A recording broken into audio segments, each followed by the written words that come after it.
La chloroquine pour laquelle nous sommes là aujourd'hui a été utilisée avec vraiment des résultats significatifs contre en tout cas un fléau qui était mondial, mais surtout les derniers moments qui étaient africains contre le paludisme. Et pendant longtemps, nous avons eu des résultats, je l'ai dit tout à l'heure, mais en certains moments, pour peut-être une utilisation qui n'a pas été rationnelle, peut-être pour une utilisation qui n'a pas respecté du tout les recommandations, ce produit est revenu résistant. Donc, on n'a plus eu de résultats positifs. Et autour de cette table, des experts sur le plan médical, mais également sur le plan pharmaceutique surtout, se sont réunis pour décider du retrait de ce produit du marché, en tout cas pharmaceutique. Et c'est de la même manière qu'il n'y a plus d'autorisation de mise sur le marché. Mais il faut dire que cette même chloroquine continue d'être utilisée pour d'autres pathologies. Donc, ce qui fait qu'aujourd'hui, vu en tout cas ce manque de chloroquine, vous avez dû même entendre dans vos agences de presse qu'il y a certains aujourd'hui médicaments qui ont des problèmes pour en trouver. Donc, revenons au Covid-19, nous l'utilisons, mais également de façon exceptionnelle. Et vous avez vu que nos cliniciens, particulièrement au niveau de l'hôpital Fann avec le professeur Seydi, on commence à avoir des résultats positifs.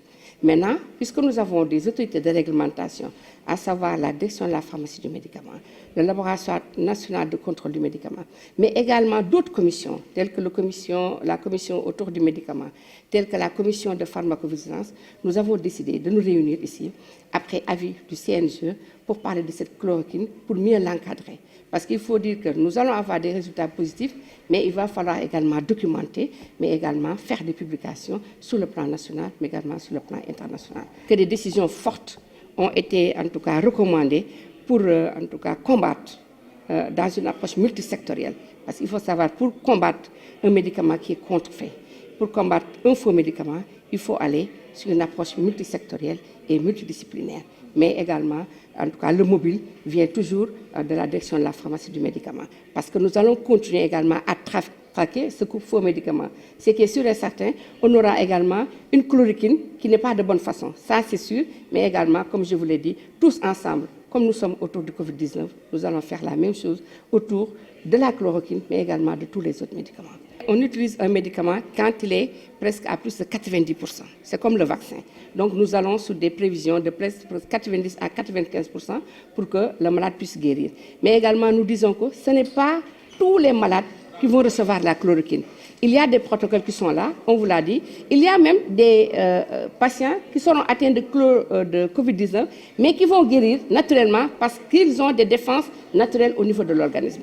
D'autres, on va utiliser d'autres produits. Donc, on vous l'a bien décrit. Ce sont des protocoles qui sont là, qui ont été bien écrits, mais également, le suivi sera fait de la façon la plus correcte.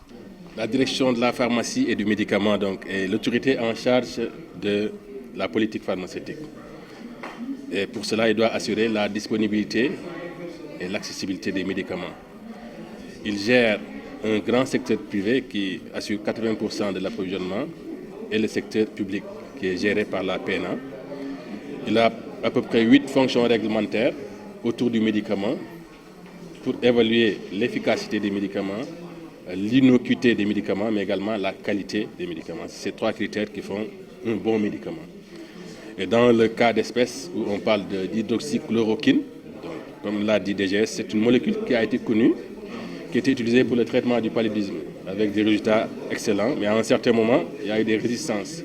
C'est nous-mêmes, en tant que laboratoire de contrôle, qui avons noté qu'il y avait beaucoup de problèmes de qualité, mais de résistance. Pourquoi on a arrêté la chloroquine pour le traitement du paludisme à Plasmodium falciparum. Dans d'autres pays, il est encore utilisé pour les Plasmodium vivax et d'autres espèces de Plasmodium. Mais pour le paludisme grave à Plasmodium falciparum, il n'est plus utilisé. Cependant, il y a des AMM au Sénégal pour une autre indication thérapeutique, les rhumatismes, les lupus pour les dermatologues, etc. Donc jusqu'à ce jour, il est utilisé au Sénégal, mais pour d'autres pathologies que le paludisme. Fort heureusement, il y a eu des résultats encourageants si on connaît un peu le mécanisme d'action de la chloroquine sur la prise en charge du Covid, qui a un aspect immunologique important, qui a un aspect inflammatoire également important. Et nos collègues médecins l'utilisent et jusque-là, ils ont des résultats encourageants. Mais ça ne nous empêche pas, nous, d'évaluer quand même, parce que c'est un médicament avec toujours cette facette-là qui peut entraîner des effets indésirables. On avait réservé le stock pour la prise en charge des Covid. Mais il y en a de petites quantités, donc ce qui fait qu'il y a une tension au niveau national. De surcroît, les fabricants de médicaments utilisés dans la prise en charge du Covid, les fabricants, je parle des Indiens, pour ne pas les citer, ils ont dit qu'ils n'exportent plus leurs produits. La France, qui exploite un des produits également, a dit que lui, il arrête ses stocks pour la France, pour l'Union européenne. Même si après, ils sont revenus pour donner une partie à l'Afrique. Donc, je pense que dans les semaines à venir, dans les jours à venir, on aura encore des stocks que les grossistes privés également travaillent à rassurer les populations.